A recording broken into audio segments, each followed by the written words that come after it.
just had the absolute best time. It was a really like big experience for me because I've never been to a festival before, which is odd. I've been to ones where I'm from, but just not like they're tiny, like really tiny. So this was, I mean, it's the UK's biggest festival, and it felt it. You'll see from the clips how like the scale of it is just insane. The artwork is incredible that's there. I didn't realise like how many sculptures and scenes there would be, so many different areas.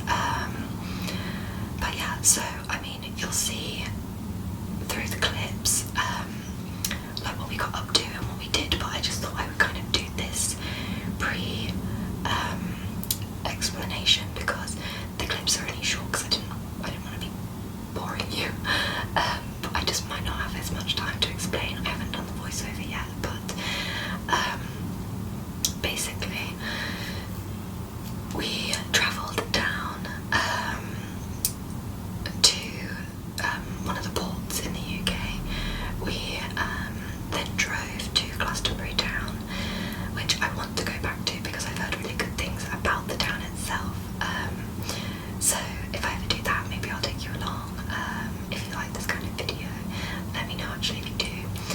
And then, yeah, so we arrived in Glastonbury. We drove to it was called Blue East. Blue East was where all of the camper vans and motos were located. You've got other areas like Love Fields, Worthy View. There's something called like Tangerine, something might be Tangerine Fields. And then you've got all like the sort of camping in tents in the actual festival itself. So where we were kind of set back from the actual festival. So I would say that our walk was probably about maybe like half an hour, maybe 20 minutes, depended on our pace. So anyway, not too bad. And also like you are just walking and like taking in everything that's around you. Like we love our camper van, but we have been talking about maybe getting like a trailer or like a different type of van, like a larger van, so that we can do longer travel stints, because ours is very small. Maybe I'll do a van tour one day, that might be fun. So yeah, me and my partner, we were just kind of like looking at all of the van setups, and yeah, so we never got bored. Then so yeah, we would walk down this large hill. We called it the Hill of Doom in the end because walking up that after you've walked all day was intense. What else? So you get down there. Where we came out was not far from the Pyramid stage, which was the main stage where like Elton John was playing, and like all of the big acts. Well, I mean there's a lot of big acts actually in like the smaller stages, but that one's the main one. So not far from there. And then yeah, it's hard to explain, but anyway, we had a great time. We went to see, who were my top acts? I'm not a big, like, I don't dislike his music, Elton John, but I wouldn't say I'm like a diehard fan. He's not someone that I would listen to on like my playlists or anything like that. So I thought, you know, we'll go because it'll be iconic. It's supposed to be his last UK show. I doubt it. I think he'll come back. But yeah, Elton John was just amazing. Like the production was incredible. Like it was the biggest crowd that they've ever had at the Pyramid stage. So to be kind of in the midst of that was crazy. You really felt like you were part of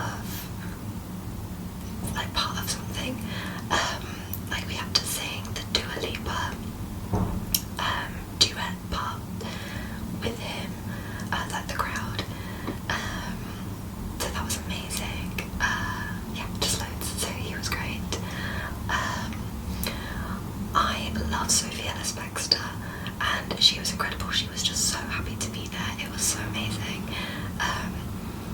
she just kept going on about how she couldn't believe that she was like on the pyramid stage and she was just buzzing, which is so nice. Like, that's a great energy to bring. We saw Blondie, because I mean, she's an icon. I wouldn't say vocally it was my favourite performance, but I loved her energy. Like, she was just happy to be there. And like I say, like, she's an icon, so you can't not go and see Blondie. Who else? The Chicks were possibly my favourite vocal performance. Like, I thought I knew. So they were previously named the Dixie Chicks, but I think for like, I don't think that's a term that's like allowed to be used anymore. I mean, I didn't really know anything about it, to be honest. I just knew that they were called the Chicks on the timetable. But oh my god, their performance was so good, like so good. So now, like, that's what I listen to. I'm like die-hard fan of the Chicks. I love country music anyway, so I was like, oh, this is right up my street. Who was after that? Oh, Cat Stevens, or Yusef / Cat Stevens. He was great. Khalees was amazing, like so good. She sang Milkshake, she sang Bounce, she sang a cappella, and she had this amazing like remix of loads of songs that was just like incredible. I like the best time. I think they were all like the main ones that I loved hearing. I think that was it. As in like the ones that I vividly remember and absolutely loved. People driving down these roads, honestly. And in terms of the location itself, so I found it like so overstimulating. Like, I'm from a small place. Like, when I go to New York, I get neck ache, and I never really realised like why until I went with a friend of mine.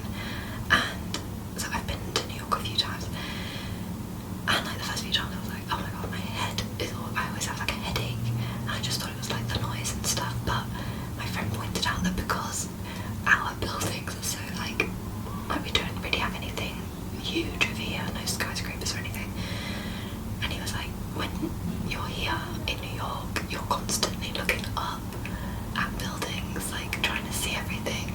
So he was saying that I'm just like cricking my neck all the time, and that's kind of how it felt, that I was like looking everywhere, wanting to see everything. So yeah, really overstimulating. I would say my favourite areas were, there was a place called Greenfields where there was like, I can't remember the names of all of them. So there was Greenfields, and then next to it was the Healing Fields, and that whole area was so chilled, and there were people with yurts giving out like deep tissue massages, Indian head massages, like stuff like that. And yeah, it was just so like zen. I loved it. There were other areas that were way more like a party vibe, which was great as well, you know, nice to have the contrast. But in terms of like day to day, I would say that the more relaxed areas were what I would want.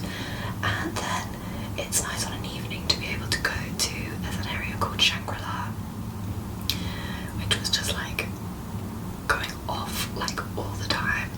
And there was a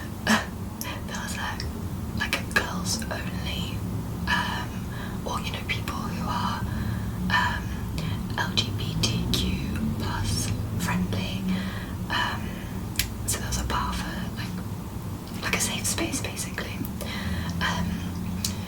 So we went there with one of our friends, and that was fun. Good music. So that was in the Shangri-La area. So I think I only went to Shangri-La once. And there was another area called Greenpeace, which was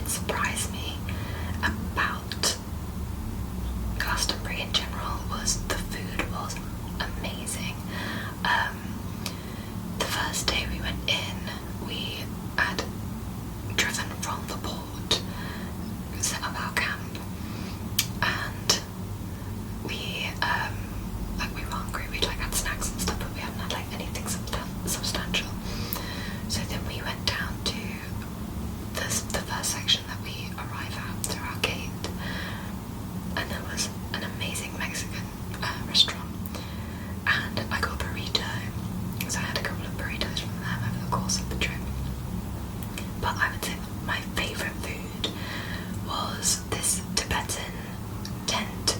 Now they're called, is either Taste Tibet or Taste of Tibet. I actually took a video as well, which is in the video, that shows them. I think I'm going to get the cookbook, you know, they have a cookbook, because I had these dumplings that were just heaven. I think they were like, I might get this wrong, spinach, cabbage, and like Chinese chives. I'm sure she said Chinese chives, but oh, so nice. I had a curry from them. Yeah, I would say that was my best. I went there a couple of times because I was just like, I need these dumplings as regularly as possible. You'll have seen my video prior to this one where I was showing you all my outfits. So I did wear like most of my main outfits. I think I got videos in like a lot of them. To be honest, I got my camera out as much as I could without feeling like I was not immersing myself fully. I didn't want to be on my phone. I didn't take tons of photos because I just wanted to see it and do it and be in it. I think me and my partner were probably on our phones the least because we just wanted to really just experience everything to the fullest, which like for us is not like being too concerned about taking pictures, but I mean we got a good amount.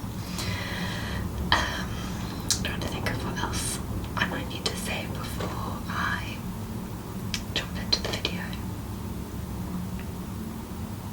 If I think of anything else I need to mention, I'll pop it at the end of the video, but in the meantime, enjoy.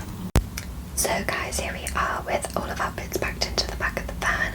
I am very happy, as you can see. There's my Yeti and backpack with our essentials ready for the ferry. We were waiting on our friends so our little convoy could all get on together. Once they arrived, we hit the road. We were just around the corner, so we didn't have very far to go, which is great. Apologies for any awkward angles that my partner managed to get. This was her first time filming. So this is our final little stretch before getting onto the boat. I don't do a lot of driving onto the ferry when we go away. That is normally my partner's job, but I was giving it a go this time round.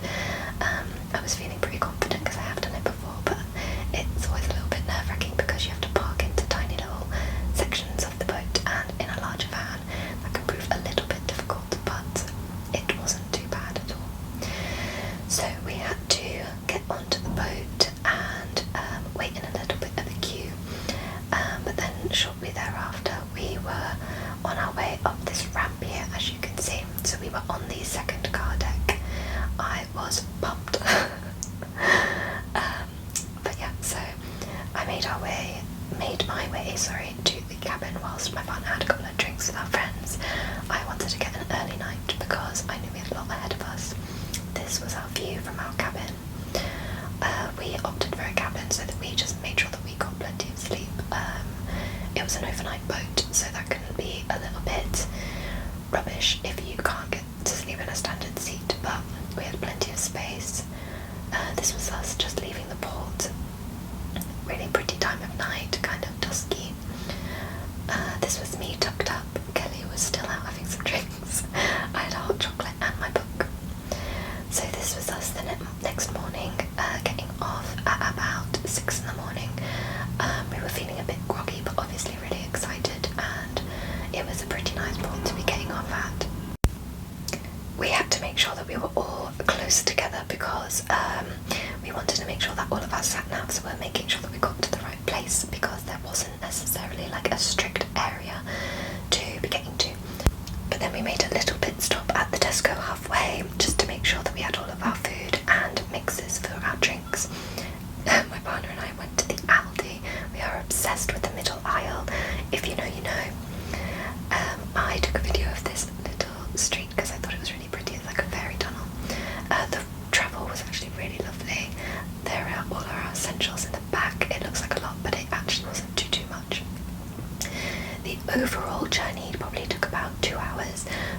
it wasn't actually that bad. We don't have to drive that far normally at home, but after the travel stint that my partner and I did last year, we were pretty well prepared for a short stint like that. This is us just kind of arriving at the Glastonbury area. We had to go through a little check-in section and then make our way to Blue East, and there you can see all of the camper vans we were in amongst. We then set up camp. That's our little toilet tent. It was a little bit windy and rained, but it wasn't too bad.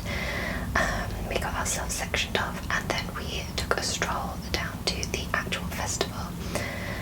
And this was the first area where we kind of landed. We were just waiting for food there and got to see all of the tents lined up. It was so manic. This was before the festival had even started. We saw this really cute little watering fountain, which I thought was a really cool, it's called an aquaponic. We then went to this area called the Glades, which was all made out of wood. It was really cool. Loads of pretty lanterns hung up and little lights in the evening. You can kind of see the twinkling lights there in the video. But yeah, it was really pretty. And then there was a wishing tree where you tied a wish to the ribbons dangling. This is an example of all the artwork that was around, with inspirational quotes or little facts and drawings. That was a really creepy snake that freaked me out in the night. But yeah, this was heading towards my favourite area where there was like the mandala stage. It was really just peaceful there, and yeah, I loved it. One of our friends actually played in a tent there. There I am. So this was outfit 1. It was kind of a rushed outfit, to be honest, because I hadn't even thought that we would be heading down the first day naively, but of course we were.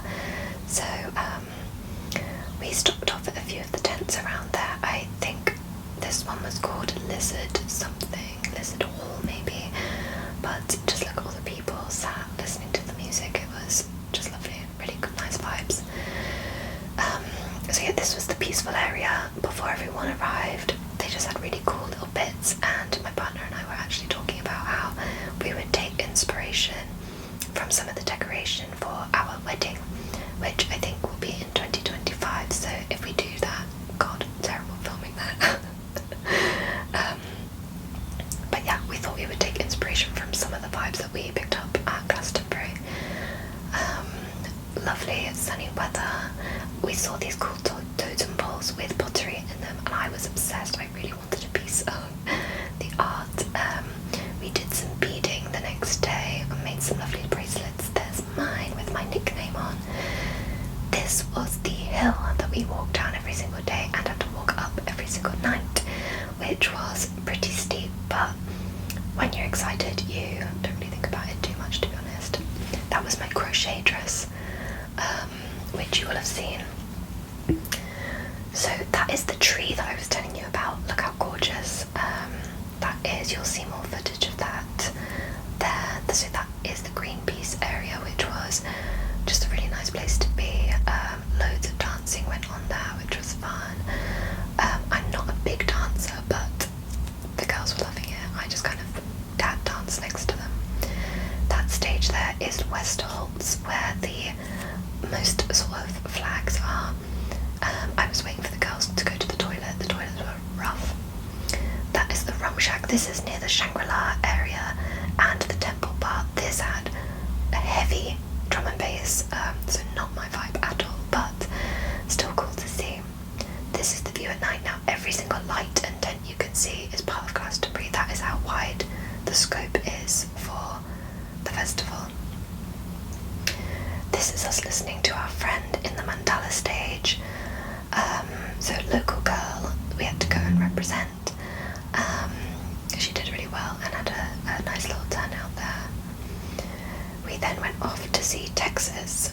Incredible, iconic, yeah, just brilliant. Just me and my partner went to go and see Texas. It just reminds me of my childhood, so I had to go. This was our view from up top from the pyramid. My partner and I sat there for the Foo Fighters, which was a surprise act. However, everybody who was a fan seemed to know already that they were going to be there, so I guess everybody was kind of keeping an eye out for surprises. But just look how many people are there. Like, it blew my mind, quite honestly. But the flags were all something that I found really interesting to look at. Some had like memes on and funny quotes. Like, we were sat next to a flag that had the name Gary on it, and that's how we found out where we were. This section was called Carhenge, so like after Stonehenge, obviously. Just really cool. I mean, I can't imagine the mechanics of trying to put together a structure like this, and I love old cars, so this was really cool. Like, the sheer scale of it is incredible. Then there was this really cool sign at Carhenge which just had, obviously, signs to every area. Who was this? Oh, this was a really cool kind of like bluesy, like New Orleans style band, which was great. Oh, so Green Futures, I think I called it Green Fields, but Green Futures is the area that we loved so much. So this is where we were previously with the Mandala stage, but we came back again because it was just beautiful. This section is called Strummerville. Amazing view from the top of there. You can see all the DBs. The camera does not do it justice, but at the top of Strummerville was this really cool like sofa campfire area where we had a little cocktail under the trees at sunset, and it was just amazing vibes, to be honest. There I am back at the tree listening to a bit of the DJs that were going on there. I think this was actually like a live female band. I unfortunately do not know their name, but that's the trouble, you kind of just stumble across really great acts. Now this is, trying to remember, this is Khalees. She was incredible, like incredible. Yeah, really reignited my love for Khalees. She was kind of around when I was a kid with like Milkshake. That was like her iconic song at the time, but she smashed it. It was amazing. So then this was one of the days where it was so hot. So we sat underneath a parasol to make sure that we were shaded. I think this might actually have been our final day because, oh no, I don't think it was. Or was it? I can't remember, because that's Lizzo, and I can't remember what day she was on, but Lizzo was amazing as well. Just really positive energy on stage, which was amazing.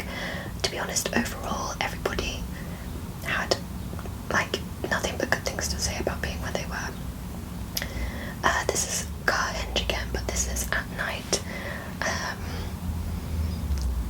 That entire cat sculpture was made out of cars. So this is Westholtz again, just you can see how busy it is. There's the tree at night, beautiful. I was obsessed, as you could probably tell from the amount of times I feature this in this. People were hula hooping, thought it was amazing. I had just eaten, otherwise I would have 100% been getting involved. Although I might be starting a hula hoop class soon. Random. This girl was killing it in the cocktails cage, just a bit of fire play, which was amazing. Who is that? Oh, Cat Stevens / Youssef. Amazing. My mother-in-law loves him, so we made sure to get lots of videos for her and sent them on. There is the icon known as Blondie. I think she's in her 70s and she was still killing it. Then my partner and I walked to, this is called The Other Stage, where Becky Hill was performing, and she was just amazing. The vocals on that girl are incredible. This area looks, oh yeah, this was quite dead because this is tended to be where people would go in an evening. This was the Arcadia Spider. I actually never saw this in full flow. We could see it from a distance because it released fire, so you would see that kind of poke above the trees. This was a really pretty area, kind of like space vibes, and this was just before we went over to the Ribbon Tower, which is there, as you can see, the most aesthetically pleasing tower I've ever been a part of, and the ASMR of that was so good. I wish I could have filmed the audio. We then walked up the hill from the Rainbow Tower, Glastonbury sign, which is kind of done out like the Hollywood sign. But I just needed to get the full view. There I am in my final outfit for Glastonbury. This hill was no joke. There's me making my girlfriend follow me. Then there was a full-size sepia and a helter-skelter. This is the Tibetan place. So good. Taste Tibet, that's their name. After getting food, we headed back and listened to, who is that? I can't even tell from this distance. Whoever it was, everyone's obviously enjoying it. I tried to zoom in as much as possible, but I mean, getting any closer was insane. I think that might be Elton John actually, you know. Yes, it was, because there is the rainbow finale for Rocket Man. Highly recommend you guys check out the Glastonbury highlights if you can. I know in the UK you can get it on our TVs. I don't know about anywhere else. I'm assuming YouTube probably has a good amount of content on that. So definitely check it out. Like I say, Elton John was not someone that I was like necessarily excited to see, but the performance was actually really moving, and you forget how many songs you know of his. Now I thought I'd capture some of the chaos of getting out of the Elton John stage. This is us just trying to hold our ground, and then we formed part of the crazy hordes trying to get back to camp. We just went back straight after that because staying out any later would have just been a lot. This is my girlfriend's awful filming. I can only apologise for the change in angle here, guys. I am obviously a little bit tired there, and she actually fell asleep shortly after filming this clip, so any further terrible filming you can just put down to the fact that we were exhausted. So the queue to get out of Glastonbury ended up being about 30 minutes to 45 minutes, I would say, before we were able to get on the open road. There's that filming again. Honestly, one day we'll make actual YouTubers. So yeah, the drive back was actually only about an hour and a half, so shorter on the way back as we left from a different port, so not too bad at all. We went through so many pretty towns and saw loads of hedges apparently. No, we saw loads of lovely views. Unfortunately we couldn't stop because we left the same day that our ferry was leaving, so that meant that we, had to be quick, and we saw some horses, which I really want to get back into horse riding. We saw this street name, I think it's called Biddle Lane. Now if you're from the UK, you know that biddle means a wee, so clearly we found that hilarious. Still on the road, my eyes are looking puffy there. I should have vetted this material before putting it in. But yeah, it was good to get on the open road, get ourselves down there. We were all tired, looking forward to a sleep on the boat. I read the entire time. I don't have much footage from that because I was just so exhausted. So this is kind of the final footage that you guys are going to see of our journey. I hope that you saw enough. I tried to capture the essence as much as I could. But yeah, I couldn't recommend more for people to go and experience it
hope you enjoyed today's video. I'm gonna try and get this out like today. So it is Monday, so I'm gonna get that out tonight. And start getting my sort of usual material to you guys. I'm gonna speak to you about books because I am just like my brain is consumed